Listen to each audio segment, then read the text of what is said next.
ಇನ್ನು ರೈತರ ಹೋರಾಟವನ್ನು ಹತ್ತಿಕ್ಕಲು ರಾಜ್ಯ ಸರ್ಕಾರಕ್ಕೆ ಸಾಧ್ಯ ಇಲ್ಲ. ಮಂಡ್ಯದಲ್ಲಿ ಬಿಜೆಪಿ ರಾಜ್ಯಾಧ್ಯಕ್ಷ BY ವಿಜೇಂದ್ರ ಕಿಡಿಕಾರಿದ್ದಾರೆ. ತುಮಕೂರು ಜಿಲ್ಲೆಯ ತಾಲೂಕುಗಳಿಗೆ ಅನ್ಯಾಯ ಮಾಡುವಂತ ಯತ್ನ ಆಗ್ತಿದೆ. ತುಮಕೂರಿನ ಜನ ಈಗ ಎಚ್ಚೆತ್ತುಕೊಂಡಿದ್ದಾರೆ. ಹೇಮಾವತಿ ಲಿಂಕ್ ಕೆನಾಲ್ ಕಾಮಗಾರಿಯನ್ನ ಕೈಬಿಡಬೇಕು, ಇಲ್ಲದೆ ಹೋದ್ರೆ ಮುಂದಿನ ದಿನಗಳಲ್ಲಿ ಹೋರಾಟ ತೀವ್ರಗೊಳ್ಳುತ್ತೆ. ಇದು BY ವಿಜೇಂದ್ರ ಹೇಳಿದರು. ತುಮಕೂರು ಜಿಲ್ಲೆ ಎಲ್ಲ ತಾಲೂಕಿಗೂ ಕೂಡ ವಿಶೇಷವಾಗಿ ಹೇಮಾವತಿ ನೀರು ಸಿಗಬೇಕು, ರೈತರಿಗೆ ನ್ಯಾಯ ಆಗಿ ಸಿಗಬೇಕು, ಎಲ್ಲರಿಗೂ ಕೂಡ ನೀರು ಸಿಗಂಗೆ ಆಗಬೇಕು ಅಂತಕ್ಕಂಥ ಒತ್ತಾಯ ಕೇವಲ ಭಾರತೀಯ ಜನತಾ ಪಾರ್ಟಿ ಅಲ್ಲ, ತುಮಕೂರು ಜಿಲ್ಲೆ ಎಲ್ಲ ರೈತರದ್ದು ಕೂಡ ಬೇಡಿಕೆ ಇದೆ. ಇದ್ರ ಮಧ್ಯೆ ಭಾರತೀಯ ಜನತಾ ಪಾರ್ಟಿ ನಮ್ಮ ಕೆಲವು ಮುಖಂಡರನ್ನ ಅರೆಸ್ಟ್ ಮಾಡ್ತಕ್ಕಂಥ ಕೆಲಸ ಏನು ಮಾಡಿದ್ದಾರೆ. ಇದರಿಂದ ಹೋರಾಟವನ್ನು ಹತ್ತಿಕ್ಕತಕ್ಕಂಥ ಕೆಲಸ ರಾಜ್ಯ ಸರ್ಕಾರಕ್ಕೆ ಮಾಡೋದಕ್ಕೆ ಸಾಧ್ಯ ಇಲ್ಲ.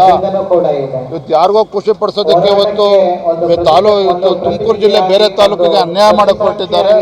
ಇದರಿಂದ ಜನರು ಕೂಡ ಎಚ್ಚೆತ್ತುಕೊಂಡಿದ್ದಾರೆ. ಬರುವಂಥ ದಿನಗಳು ಇನ್ನೂ ಕೂಡ ಹೋರಾಟ ಇವತ್ತು ಇನ್ನೂ ಹೆಚ್ಚಾಗಿ ಹೋರಾಟಗಳು ನಡೀತದೆ.